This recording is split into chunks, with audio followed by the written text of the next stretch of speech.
C'est un réel plaisir de vous retrouver encore aujourd'hui. Mesdames et messieurs, bonjour et bienvenue dans la revue des titres sur Fiable Info.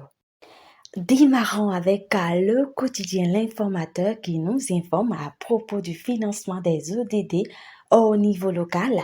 L'ANCB s'arme pour mettre en place une plateforme. Mariage UPPRD, il ne s'agit pas d'un nouveau récépissé. Gestion des affaires d'État par Patrice Talon, l'imam Diko apprécie positivement. Élection à la Fédération béninoise du football, ce que propose Martin de Chacun.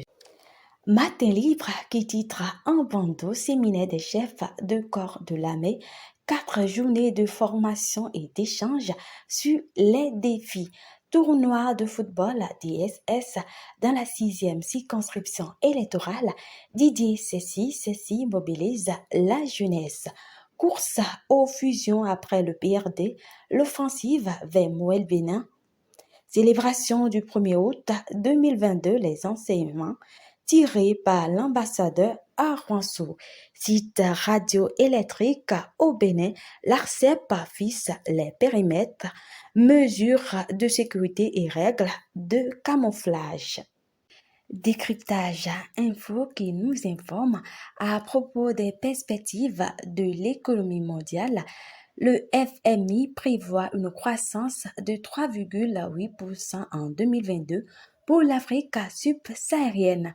Révolution numérique vers la disparition de la profession d'avocat.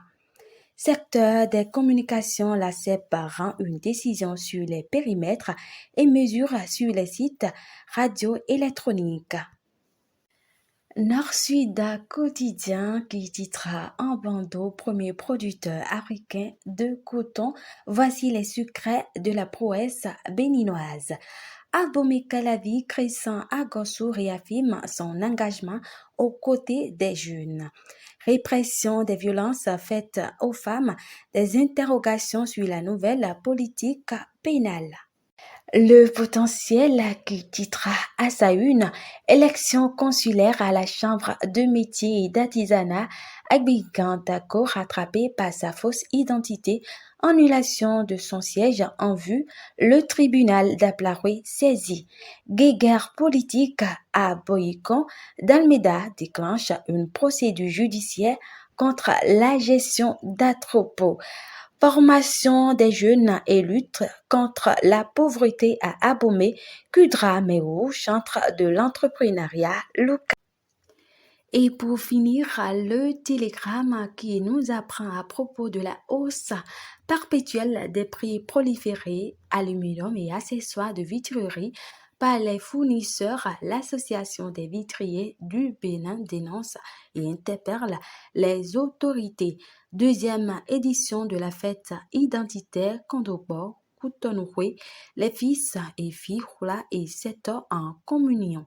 Législative 2023, le nombre de députés à élire par circonscription électorale. Et ce sera tout pour ce numéro. Merci de nous avoir suivis. Surtout, n'oubliez pas de vous abonner à notre chaîne, d'activer la cloche de notification pour ne manquer aucune de nos publications et surtout, likez et partagez.